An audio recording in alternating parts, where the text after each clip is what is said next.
हुआ वैली की पुरानी दीवारों पर वक्त की गर्द जिम चुकी थी। आर्यन जब अपने आबाई गांव लूटा तो उसे यूं महसूस हुआ जैसे हर ईंट कोई छपी हुई कहानी सुना रही हो। दादा जान की वफात के बाद सबने बड़े घर को संभालने की जिम्मेदारी आर्यन के सुपुर्द कर दी थी। एक रात जब वो पुराने कमरे में सामान तरतीब दे रहा था तो एक ट्रंक में से इसे एक पुरानी डायरी मिली। जल्द फटी हुई थी और ओराक पीले पड़ चुके थे, मगर तहरीर अब भी वाज़े थी।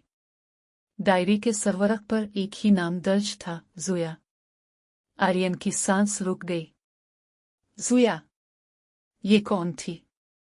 खानदान में इस नाम की कोई औरत इसने कभी नहीं सुनी थी। इसने पहला सफ़ा खोला। मेरी जिंदगी एक कैद खाना है। ये दीवारें, ये रस्म और रिवाज, सब मुझे जकड़े हुए हैं, मगर एक शख्स है जो मुझे उम्मीद देता है। अरमन। आर्यन ने हैरानी से पढ़ा। डायरी महज एक पुरानी यादगार नहीं थी, बल्कि किसी दिल के जख्मों की गवाही थी। अगले सफ़हात पर लिखा था, अरमुन की बातों में एक जादू है। जब वो मुस्कुराता है तो लगता है जैसे सारी दुनिया का दुख दूर हो जाए। हम अक्सर हवेली के पीछे बड़े नीम के दरख्त के नीचे बैठकर घंटों बातें करते, मगर मैं जानती थी कि यह मोहब्बत कभी कबूल नहीं होगी।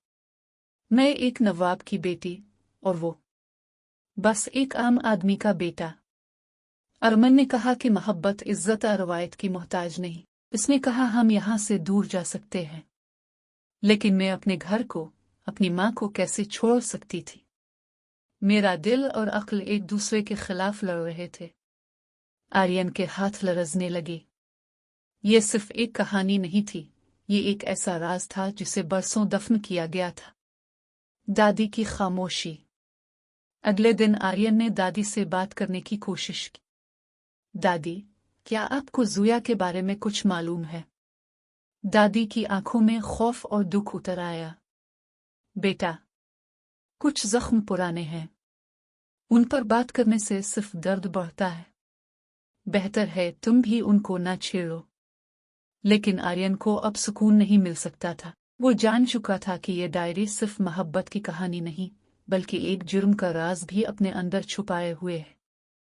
खून और चीख। डायरी के एक सफ़े पर लिखा था, वो रात मेरी जिंदगी बदल गई। हवेली में दावत का एहतमाम था, हर तरफ रोशनी थी, मगर ऐसी रात सब कुछ उजड़ गया।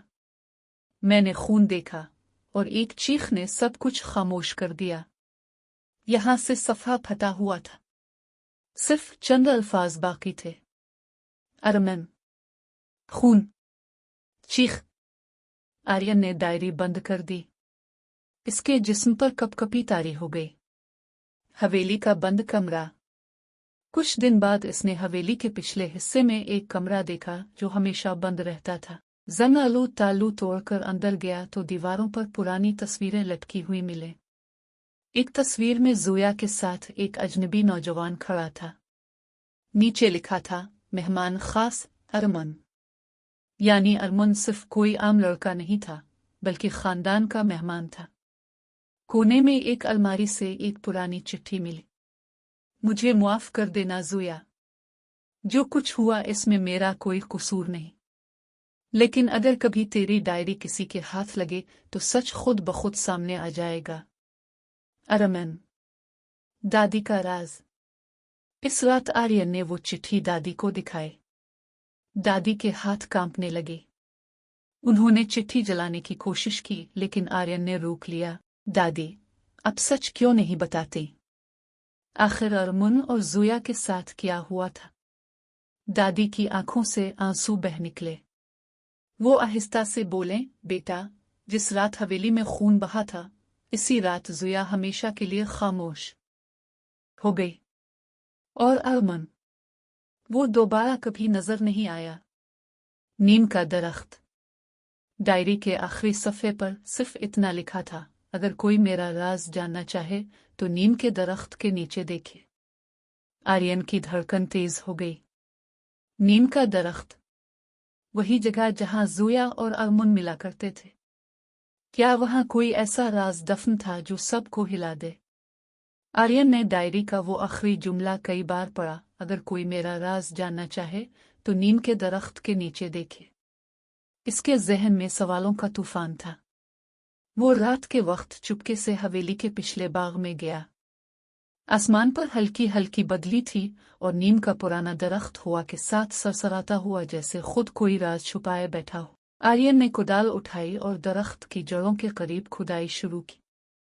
कुछ देर बाद उसे एक जंग आलूद लकड़ी का डब्बा मिला। डब्बा पुराना था मगर अच्छी तरह बंद किया गया था। उसने डब्बा खोला तो अंदर एक और डायरी, कुछ पुरानी तस्वीरें और एक छोटी सी चांदी की अंगूठी मिली। डायरी पर नाम लिखा था अरमुन।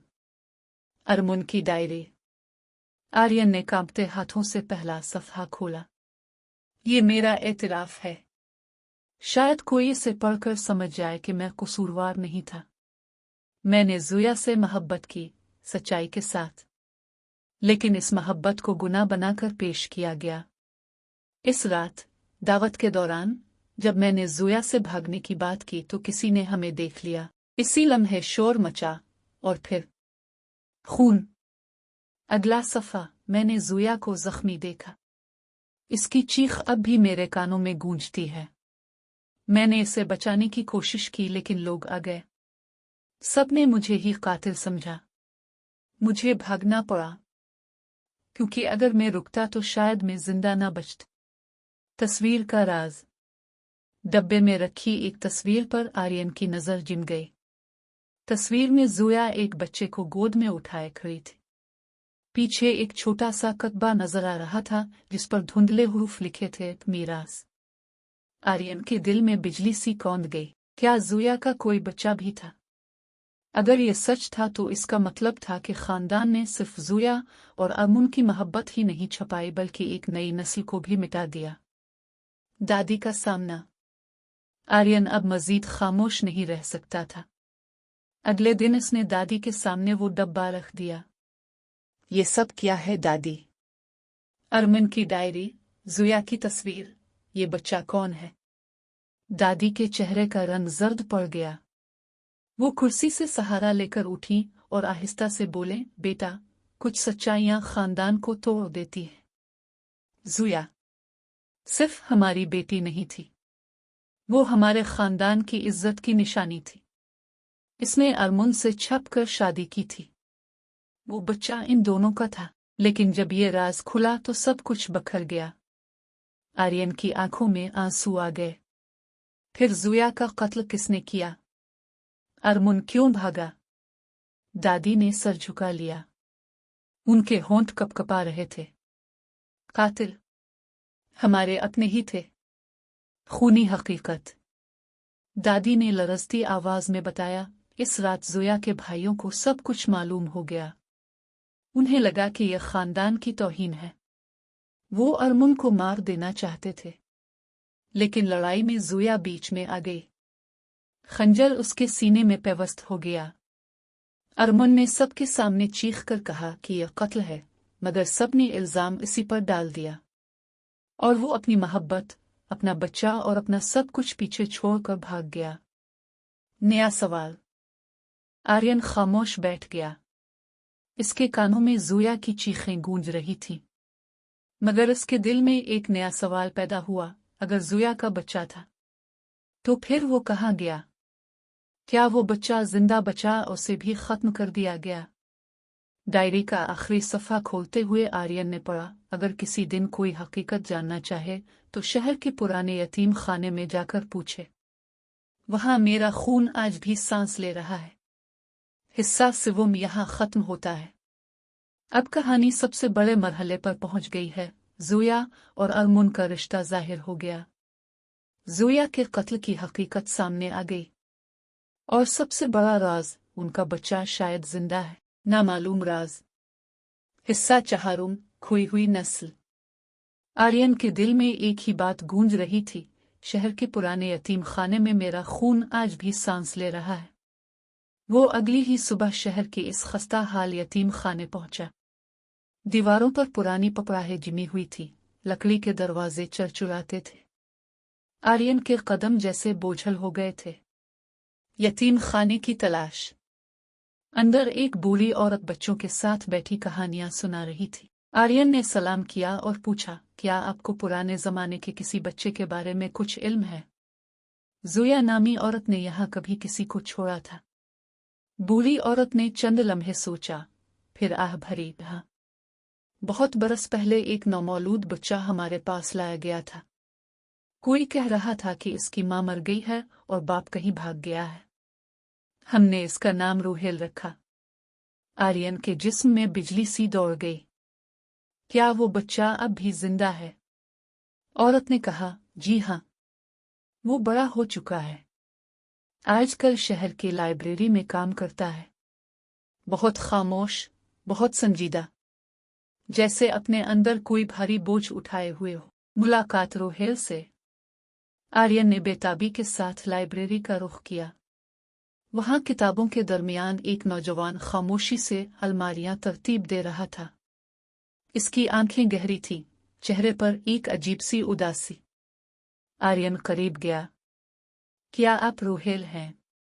नौजवान ने चौंक कर देखा और आहिस्ता से बोला, जी, मैं रूहेल हूं। आप कौन? आर्यन के होंठ कपकपा गए। मैं आर्यन हूं। ज़ुया मेरा खानदान थी। और आप ज़ुया और अरमुन के बेटे हो। रूहेल का रंग जर्द पड़ गया। किताब इसके हाथ से गिर गई। क्या ये सच है? आर्यन ने डायरी और तस्वीर इसके हाथ में दे दी। रूहेल की आंखों से आंसू बह निकले। तो ये खला, ये अजनबियत जो मैंने हमेशा महसूस की, असल में मेरी माँ की याद और बाप की महरूमी थी। अरमुन की वापसी। इसी दौरान दरवाजा चरचराकर खुला। एक बूढ़ा, कमजोर मगर जानदार आंखों वाला शख्स अंदर दाखिल हुआ। आर्यन ने फौरन पहचान लिया, यह अरमुन था। रूहेल ने हैरत और गुस्से के मिले जले जज्बात से कहा, तो अब जिंदा है? आपने मुझे क्यों छोड़ा? अरमुन की आंखों से आंसू बह निकले। बेटे, मैं कातिल ठहराया गया था। अगर तुम्हें अपने साथ रखता तो तुम्हें भी मार दिया जाता। मैंने तुम्हें यतीम खाने में छोड़ा कि शायद तुम महफूज रहो। ये मेरा सबसे बड़ा बोझ था। और आज अल्लाह ने तुम्हें मेरे सामने लाकर मेरी सांसें हल्की कर दी हैं। अंजाम। रूहेल ने बाप को गिले लगा लिया। कमरे में एक ऐसी खामोशी छा गई जैसे बरसों पुराने जख्म भरने लगे हों। मगर आर्यन के दिल में अब भी एक चुभन बाकी थी। उसने सोचा, इस खानदान ने अपनी अना के लिए एक मोहब्बत को कुर्बान किया, एक औरत को खो दिया और एक बच्चे को यतीम बना दिया। क्या यही हमारी रवायत है? इसने फैसला किया कि वो ये राज दुनिया के सामने लाएगा, ना बतौर बदले के बल्कि बतौर सबक के, ताकि आने वाली नस्लें जान सकें कि मोहब्बत को गुनाह बनाकर पेश करना सबसे बड़ा जुल्म है। आखिरी सतूर। डायरी का आखिरी वरक आर्यन ने बंद करते हुए आहिस्ता से कहा, नामालूम राज आज मालूम हो चुका है। लेकिन इस राज की कीमत एक जिंदगी नहीं, कई नस्लों ने चुकाई है। और उसके साथ ही कहानी इख्तिताम को पहुंची। ये था नामालूम राज का मुकम्मल अंजाम।